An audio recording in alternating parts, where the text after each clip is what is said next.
Mi Señor, gracias.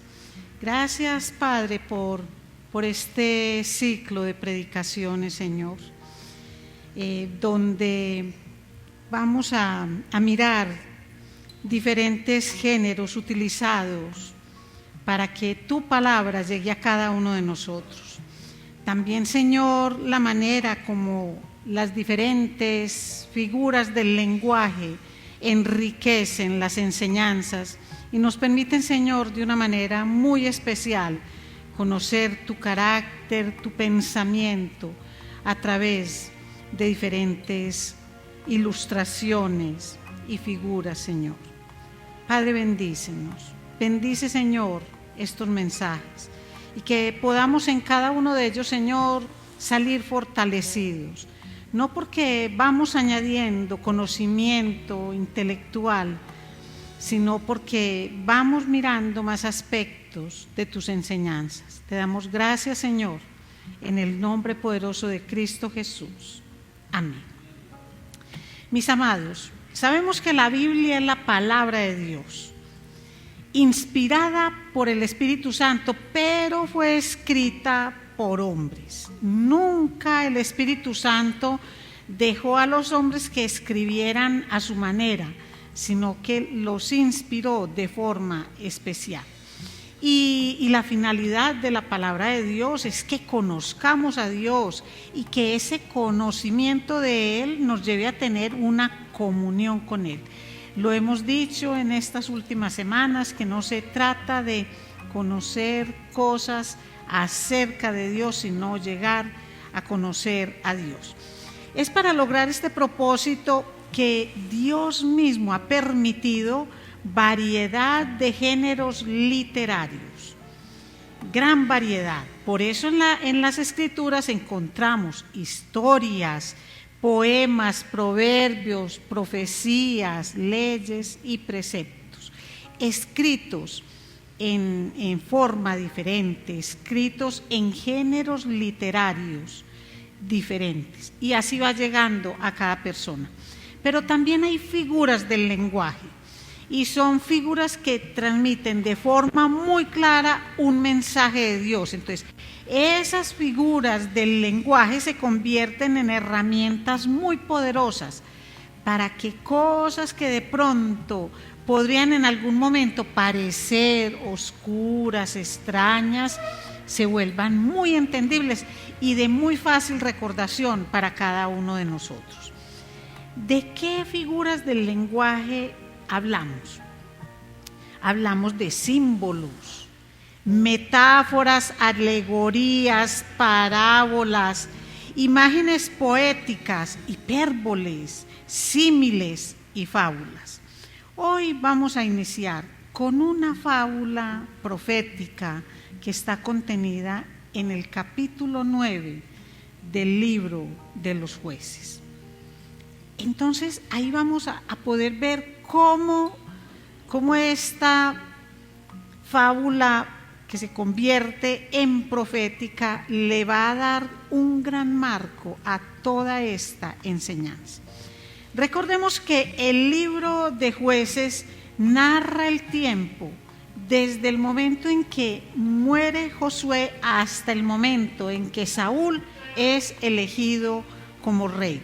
Ellos han entrado a la tierra de Canaán. Es un tiempo de aproximadamente 325 años donde no hay reyes, donde el soberano es nuestro Señor, el Rey de Reyes y el Señor de Señores. Pero Él nombra jueces para que ellos diriman, para que estos jueces ayuden al pueblo a dirimir algún conflicto que tienen. Entonces, más que líderes espirituales, son líderes de un carácter político, que lideran guerras.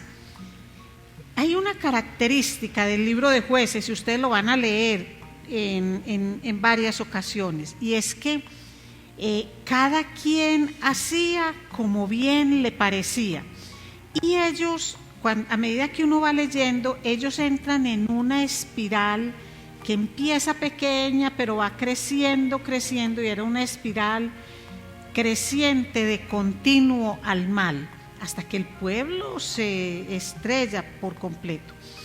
En esos intervalos es donde Dios va levantando los jueces. Pero Dios no le levanta un juez porque ellos se arrodillan y le claman. Entonces, como si el Señor los obligara a través de pruebas y sufrimientos a que le pidieran que levantara un juez. No, lo que uno ve es que en el tiempo del Señor, Él levanta el juez. Él lo levanta para propósitos muy específicos. Pero el pueblo tiene que seguir asumiendo las consecuencias de su pecado, de todo lo que es su apostasía, de todo lo que es la idolatría que ellos tienen. Porque una característica del libro de Jueces, el más sangriento de toda la Biblia, un libro lleno de pasajes que son aterradores, si así lo podemos describir. Lo que muestra ahí es la realidad de un pueblo cuando se aleja de Dios. Hoy pues vamos a ver, en medio de todas estas cosas, vamos a ver esta fábula profética en Jueces, en el capítulo 9. Y se conoce como la fábula de los árboles. Y yo la he llamado la fábula de un gobernante ambicioso y un pueblo desidioso. Eso es lo que vemos ahí. Ahí es donde se condensa esto. Vamos a leer los versículos 1 al 6 del capítulo 9. Abimelec, hijo de Yurabaal. Yurabaal está en la Nueva Versión Internacional, Jerobaal en la Reina Valera y otras versiones. Abimelec, hijo de Jerubbaal, fue a Siquén a ver a los hermanos de su madre y les dijo a ellos y a todo el clan de su madre: pregúntenles a todos los señores de Siquén qué les conviene más, que todos los 70 hijos de Jerubbaal los gobiernen o que los gobierne un solo hombre. Acuérdense de que yo soy de la misma sangre de ustedes. Cuando los hermanos de su madre comunicaron todo esto a los señores de Siquén, estos se inclinaron a favor de Abimelec, porque dijeron: él es nuestro hermano. Y le dieron 70 monedas de plata del templo de Baal Berit, con lo cual Abimelec contrató a unos maleantes sin escrúpulos para que lo siguieran. Fue a Ofra, a la casa de su padre, y sobre una misma piedra asesinó a sus 70 hermanos, hijos de Jerubbaal. Pero Jotán, el hijo menor de Jerubbaal, se escondió y logró escaparse. Todos los señores de Siquén y Bet-Miló se reunieron junto a la encina y la piedra sagrada que están en Siquén para coronar como rey a Abimelec. Ahí entonces, mis amados, vemos quién es ese gobernante ambicioso. Pero ¿por qué hablamos de un pueblo desidioso? Un pueblo indolente, indiferente, dormido, desprevenido. Miren, llevamos muy pocas, cuando se da este tema del gobernante Abimelec, llevamos muy pocas décadas de Israel haber entrado a la tierra prometida, pero no hay un liderazgo como muy prominente. Ya sabemos que murió Josué, que era el líder, el conquistador de la tierra. Entonces empieza el Señor a nombrar jueces. Uno de los jueces fue Gedeón, y Gedeón ya lo conocemos, que era un hombre muy tímido, cobarde, pero finalmente entendió para qué lo tenía el Señor. Pero Gedeón no todo lo que tuvo fueron conversiones hacia lo bueno, sino que también mostró fragilidades muy grandes en su temperamento y en su forma de vivir. Un hombre que era libidinoso, un hombre que llegó a tener 70 hijos, con mujeres diferentes. Y uno de los hijos fue el fruto de sus amoríos con una criada. Ese hijo se llamaba Abimelec. ¿Qué es entonces lo que pasa? Fue tanto y tan bueno el trabajo que hizo Gedeón con los israelitas que los israelitas le dijeron: ¿por qué no aceptas ser quien nos gobierne, ser nuestro rey? Y que cuando tú no estés, lo sea tu hijo y luego tu nieto. Y él respondió de una manera especial en Jueces 8:23: no seré señor sobre vosotros, ni mi hijo os señoreará, Jehová señoreará sobre vosotros. Pero ¿qué pasó con Abimelec? Con ese autonombrado, con ese gobernante ambicioso. Él ignoró esta declaración que hizo su padre, y cuando su padre murió, él vio la oportunidad de oro para declararse rey. ¿Qué hace él entonces? Recuerden que eran 70 hermanos. ¿Cuál de los 70 entonces iría a suceder a Gedeón en el trono? Ya el padre había dicho que ninguno, y que Dios era el que iba a señalar y el que iba a enseñorear. Pero ¿qué hace este hombre? Este hombre va a Siquem, a la casa de su mamá, a la familia de la mamá de él, y les dice: a ver, ¿ustedes qué es lo que prefieren? ¿Que haya un gobierno entre 70 o que uno solo los gobierne? Recuerden que yo soy de la familia de ustedes son mi carne, yo pertenezco a este linaje especial. Y esa fue como su credencial. Miren que Abimelec no dijo: soy un hombre fuerte, soy respetuoso del Señor. La única credencial que él mostró era su parentesco con esas personas. Entonces, lo único que él hizo fue aprovechar que eran de la familia para buscar ser el líder de ellos. ¿Y hasta dónde llegó él? Como acabamos de leer, hasta llegar a asesinar a todos sus hermanos, a todos, dice ahí, en una misma piedra. Realmente mató a 68, porque si eran 70, vemos en la palabra que pues él mismo no se mató, y tampoco Jotam, su hermano. Entonces, no le importó para nada matar a todos con tal de eliminarlos y quedar él como la opción que tenía. Lo otro que hizo fue lo siguiente: miren, cuando usó el dinero del templo, pero cuando leemos ahí no fue cualquier templo, fue el templo pagano de Baal Berit. Y enseguida vamos a ver que es que ellos no tenían adoración a Jehová como él mandaba, sino que ellos se fueron tras los dioses cananeos. Este pueblo realmente era de crisis en crisis, pero porque estaban alejados de Dios, porque le daban la espalda a Dios. Entonces, ¿qué hizo Abimelec con esa plata que recibió? Lo que hizo fue, como lo decimos hoy, darle mermelada a una cantidad de vagos, asesinos, que lo acompañaron a que hiciera todas sus fechorías. Y ese fue el comienzo de la ocupación de Siquem. Ustedes lo podrán leer todo en el libro de los Jueces. Y fue un reinado caracterizado por el mal uso del poder y por la ambición egocéntrica de Abimelec.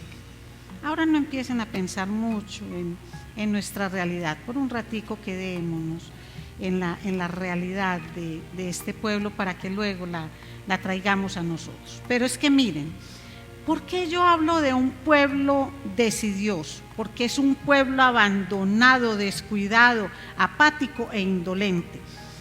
Un pueblo que era negligente y mal agradecido. bastó simplemente con el argumento que dio Abimelec de ser familiar de una persona de ese pueblo para que ellos dijeran que ese era una credencial suficiente para llegar al trono. Cuando los hermanos de su madre comunicaron todo esto a los habitantes de Siquem, estos se inclinaron a favor de Abimelec porque dijeron: él es nuestro hermano. Y le dieron 70 siclos de plata del templo de Baal Berit. Entonces no solo lo aceptan, sino que le financian su campaña al poder. Miren, elegir al malvado y al tirano hace cómplice a este pueblo. Nos hace cómplices a ellos, pero a nosotros también. Ellos no cuestionaron al líder que iban a elegir. Miren, nunca preguntaron cosas como estas. Bueno, Abimelec nos acercará más a Dios. La respuesta habría sido no. No nos acercará más a Dios. Él tendrá una vida moralmente aceptable. Este gobernante que vamos a elegir es moralmente aceptable. No, si es capaz hasta de matar a todos sus hermanos, ¿cuál moralidad va a exhibir este hombre? Él está siguiendo el ejemplo de su padre. ¿Honra al padre del cual proviene? No, ya lo leímos, el papá dijo, no, ni yo ni mis hijos vamos a aceptar este cargo. ¿Estaba cumpliendo la ley de Dios de no tener un rey? No, antes él se estaba autoproclamando. Dios siempre designaba a los jueces. Él se autoproclamó rey. Inclusive cuando, como está metido ahí en el libro de los jueces, en muchos comentaristas uno ve que lo nombran como si fuera un juez, pero él se autoproclamó como el rey de Siquem, no de todo Israel, pero se proclamó como rey. Lo que vemos entonces es un pueblo que acepta un líder solo porque es su hermano, porque es de su propia familia, porque es del combo, porque lo conocemos, solamente por eso. Pero era un gobernante que lo que estaba era deseoso de poder. Miren la forma como el pueblo se fue volteando y cómo a la muerte de un juez que era temeroso de Dios, con todo y los errores que cometió, porque Gedeón también llevó el pueblo a idolatría, pero eso lo podemos ver posteriormente. Miren lo que pasó con todo el pueblo. Está en Jueces capítulo 8, desde el versículo 33. Pero aconteció que cuando murió Gedeón, los hijos de Israel volvieron a prostituirse. Vea, volvieron, o sea que ya lo habían hecho, a prostituirse yendo tras los Baales, y escogieron por Dios a Baal Berit. Y no se acordaron los hijos de Israel de Jehová su Dios, que los había librado de todos sus enemigos en derredor, ni se mostraron agradecidos con la casa de Jerobaal, el cual es Gedeón, conforme a todo el bien que él había hecho a Israel. Entonces ahí en todo este largo contexto es donde viene la fábula profética y dice así: cuando Jotán se enteró de todo esto, que mataron a sus hermanos, él se voló, pero que nombraron a Abimelec como rey. Cuando Jotán se enteró, subió a la cima del monte Gerizim y les gritó bien fuerte: escúchenme, señores de Siquem, y que Dios los escuche a ustedes. Un día los árboles salieron a ungir un rey para sí mismos y le dijeron al olivo: reina sobre nosotros. Pero el olivo le respondió: he de renunciar a dar mi aceite, con el cual se honra a los dioses y a los hombres, para ir a mecerme sobre los árboles. Después los árboles le dijeron a la higuera: reina sobre nosotros. Pero la higuera le respondió: he de renunciar a mi fruto tan bueno y dulce para ir a mecerme sobre los árboles. Luego los árboles le dijeron a la vid: reina sobre nosotros. Pero la vid le respondió: he de renunciar a mi vino que alegra a los dioses y a los hombres para ir a mecerme sobre los árboles. Por último, todos los árboles le dijeron al espino: reina sobre nosotros. Pero el espino respondió a los árboles: si de veras quieren ungirme como su rey, vengan y refúgiense bajo mi sombra. Pero si no, que salga fuego del espino y que consuma los cedros del Líbano. Ahí es donde está la fábula. Y es una fábula porque es una especie de alegoría con un carácter moral, en el cual intervienen plantas que tienen actitudes humanas. Es eso lo que la constituye como una fábula profética. Mire, el único que escapó de todos los hermanos fue Jotam.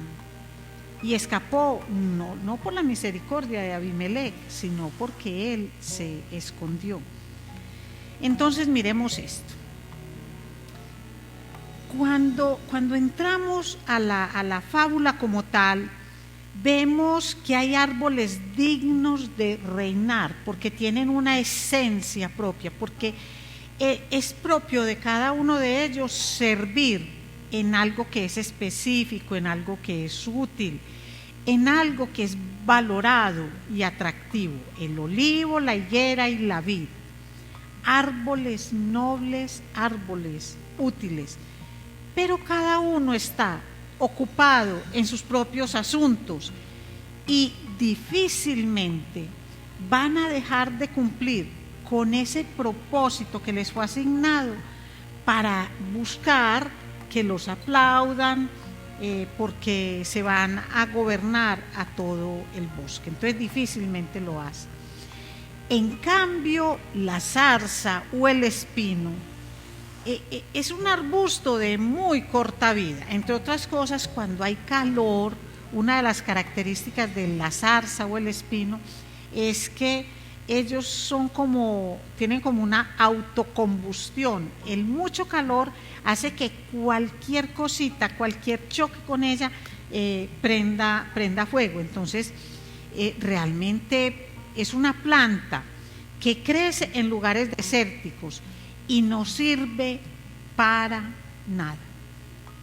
No tiene utilidad. Eso no sirve para nada.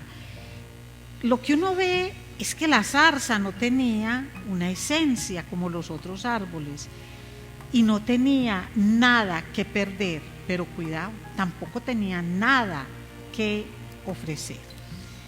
Y hablando de árboles que son buenos y árboles que tienen una esencia y que son útiles, también tendríamos que hablar de este, que es un árbol vil y el cual aceptó, pues, digamos que le llegó, como dice uno vulgarmente, le llegó el papayazo, le llegó como de chiripa. Pues yo no sirvo para nada, yo no tengo nada que ofrecer, pero pues si me dicen, entonces vengan. Y por eso es que les dice: pero eso sí, se cobijan debajo de mí. Y ese pueblo decidioso, abandonado, descuidado, indolente, eso fue lo que eligió. Ahí es donde nosotros vemos: esa zarza o espino es Abimelech. Pero ¿quién lo eligió?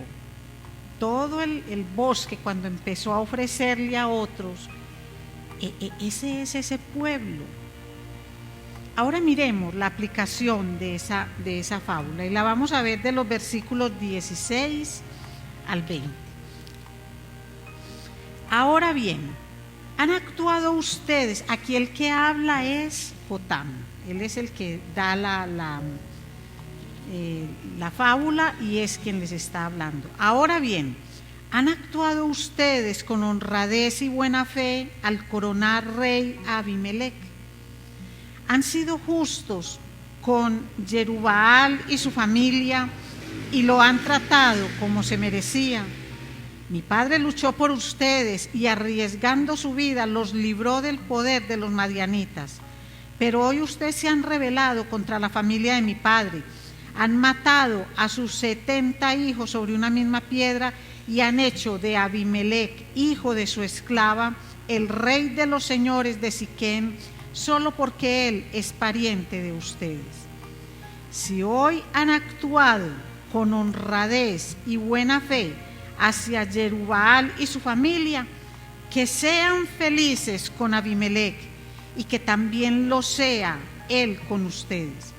Pero si no, señores de Siquem y Bet Miló, que salga fuego de Abimelec y los consuma, y que salga fuego de ustedes y consuma a Abimelec.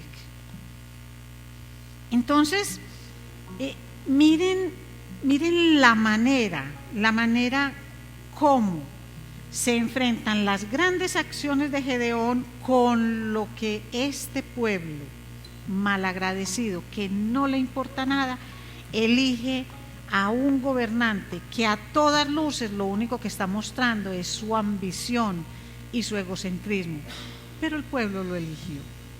Ellos lo aceptaron sin cuestionar absolutamente nada. Y lo que hicieron fue una alianza marcada por la sangre inocente de los hijos de Gedeón, por la traición, porque no tuvieron en cuenta nada de lo que la familia de Gedeón había hecho, y por la ingratitud ante todo el trabajo, todo el esfuerzo que por años y años esta familia imprimió en favor de todo el pueblo de Israel. Entonces, ¿qué pasa cuando uno ve un pueblo que elige en esas condiciones? Primero, que eso es un gran desafío a Dios, y Dios no se queda con absolutamente nada de eso. A veces uno dice, pero ¿por qué? ¿Por qué el Señor se demora tanto? Miren esto. El gobierno poco ético de Abimelec solo duró 3 años. Uno puede decir 3 largos años, sí. 4 años. 4 largos años aguantando cantidades de cosas. En este caso, 3 años. Y miren lo que se dio en Jueces 9, del 22 al 24. Abimelec ya había gobernado a Israel 3 años, cuando Dios interpuso un espíritu maligno entre Abimelec y los señores de Siquem, quienes lo traicionaron.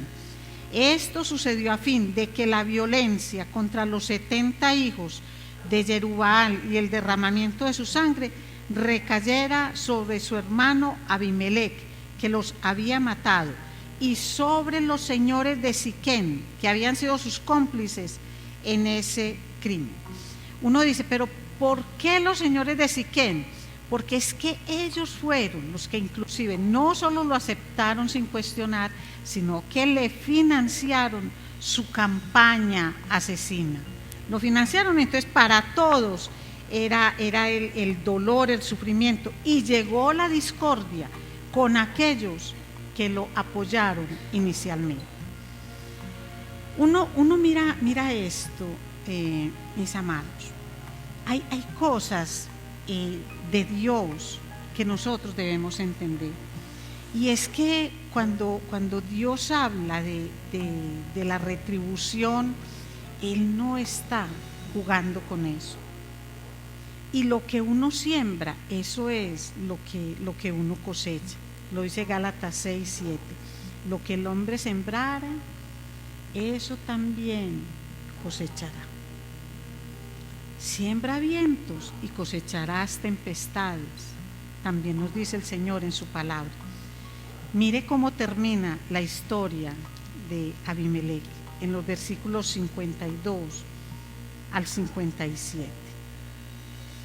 Abimelec se dirigió a la torre y la atacó. Él empieza a pelear y obtiene unos éxitos muy grandes, pero siempre sigue de la misma forma, masacrando a unos para obtener beneficios. Pero cuando se acercaba a la entrada para prenderle fuego, una mujer le arrojó sobre la cabeza una piedra de moler y le partió el cráneo. De inmediato llamó a Abimelec a su escudero y le ordenó: saca tu espada y mátame para que no se diga de mí, lo mató una mujer. Entonces su escudero le clavó la espada y así murió. Cuando los israelitas vieron que Abimelec estaba muerto, regresaron a sus casas. Fue así como Dios le pagó a Abimelec con la misma moneda por el crimen que había cometido contra su padre al matar a sus 70 hermanos. Además, Dios hizo que los hombres de Siquem pagaran por toda su maldad. Así cayó sobre ellos la maldición de Jotán, hijo de Jerubbaal. Es decir, lo que empató él en la parte profética que les dijo, pero también con la aplicación. Mis hermanos, ¿qué relevancia tiene para nosotros esta fábula hoy? Esto no es un simple detalle anecdótico, esto no es algo que solamente pasó allá, no es una anécdota histórica. Sigue siendo muy relevante para todos nosotros hoy, porque no solamente nos demuestra y nos enseña el tipo de líderes que debemos ser, sino también el tipo de líderes que nosotros debemos apoyar en la iglesia y por fuera de la iglesia. ¿Por qué?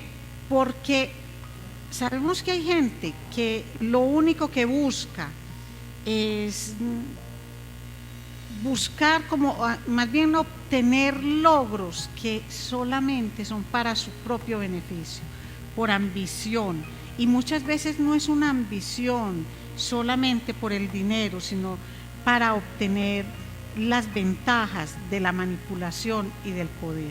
Pero esto no solamente se ve a través de los gobernantes, de los líderes, sino también dentro del pueblo de Dios. Y hay algo bien importante. Nosotros vemos lo que pasó con estos árboles nobles que fueron llamados a servir. Y estos árboles nobles que fueron llamados a servir, esa es la esencia que Dios mismo les ha dado. Pero todos ellos dijeron no. Nosotros nos quedamos con esto. Entonces puede uno decir, pero es que ellos no están buscando el aplauso del mundo. Pero piensen en algo. Si todos los que tienen ese propósito tan hermoso de Dios se niegan a asumir un liderazgo, finalmente ¿quién lo va a asumir?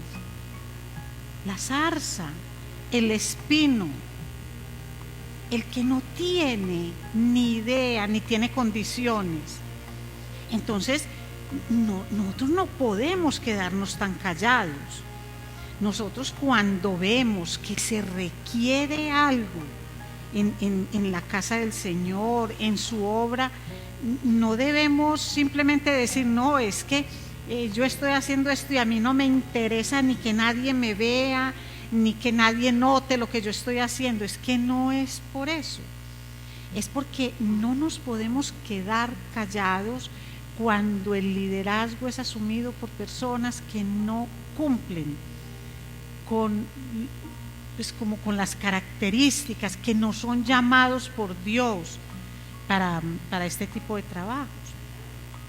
Entonces, si nos quedamos callados y si los buenos y los que saben y los que tienen aquellos dones y talentos que Dios les ha dado para hacer cosas, si se quedan sentados y callados, ¿qué es lo que va a pasar? Que seremos cobijados bajo la sombra de un espino, y eso es lo que vemos. Por eso les decía yo, guarden la aplicación, no solo pensando en un aspecto político del país en el que vivimos o en países que conocemos, sino también en la iglesia, en la propia y en las que conocemos. Entonces no podemos simplemente cuando un llamado es de Dios decirle no, yo con esto me quedo porque esto es necesario. Cuando Dios llama a servir, hay que hacer eso más lo otro. porque si no seremos gobernados por zarzas que luego arderán y consumirán toda la obra. Vamos entonces a darle gracias al Señor por esto, a darle gracias porque la justicia y la soberanía de Dios siempre están por encima. Aquí lo vemos, 3 años, uno diría, 3 años se demoró el Señor. No, 3 años durante los cuales mostró que cuando se hace una alianza macabra como la que se hizo entre un pueblo indolente que aún financia a un gobernante ambicioso como ese, lo que hace el Señor es permitirle que viva procesos hasta llegar a la discordia entre ellos. Y el mismo pueblo que lo apoyó fue el mismo pueblo que empezó a generar revueltas, paraban a la gente en el camino, le robaban, los atacaban para hacerle daño al gobernante, a Abimelech. Aquellos mismos que lo llevaron al trono fueron los mismos que empezaron a socavarlo en su poder hasta que lograron llevarlo a guerras y cosas, pero fue Dios quien lo detuvo. Eso de la mujer que tiró ese instrumento, que lo tiró, esa piedra, eso no fue casual. Esas son cosas de Dios. El que a hierro mata, a hierro muere, ¿cierto? Y aquel que siembra ese tipo de dolor y de desencanto, eso es lo que cosecha. Pero recuerden, no solamente fue el gobernante quien pagó las consecuencias, sino todo el pueblo. El gobernante murió ahí, pero el pueblo siguió en una constante espiral creciente de maldad, y cada quien hacía como bien le parecía, y espiritualmente iban todos los días más degradados, porque dejaron a Dios y se fueron detrás de los Baales. Padre, gracias, Señor. Gracias porque tú eres un juez justo y siempre llegas a tiempo. Gracias, Señor, por todas tus enseñanzas. Gracias porque nos permites releer estas historias, no solamente para recordar lo que pasó a ese pueblo, sino cuál es nuestro papel aquí entre nosotros, en el pueblo de Dios, en la iglesia, en el país, en todo lo que hacemos, en nuestra propia realidad. Permite, Señor, que tomemos decisiones sabias, que miremos, Señor, cuando vamos a elegir, que miremos cuando vamos a apoyar a alguien, que miremos cuando le vamos a dar el respaldo a alguien que se levanta como líder, Señor, que si sea nombrado por ti, que cumpla con tus propósitos, y que no seamos simplemente indiferentes, idiotas útiles para los anhelos macabros de muchas personas que solo quieren sacar partido, beneficio de muchas situaciones. Señor, ayúdanos a tener discernimiento, a no ser decidiosos como este pueblo, a no ser indolentes, indiferentes, a no ayudar a que la maldad se enseñoree de nuestro pueblo, de nuestra iglesia, de nuestras empresas, de nuestra familia, de nuestra sociedad. Te lo pedimos en el nombre poderoso de Cristo Jesús. Amén.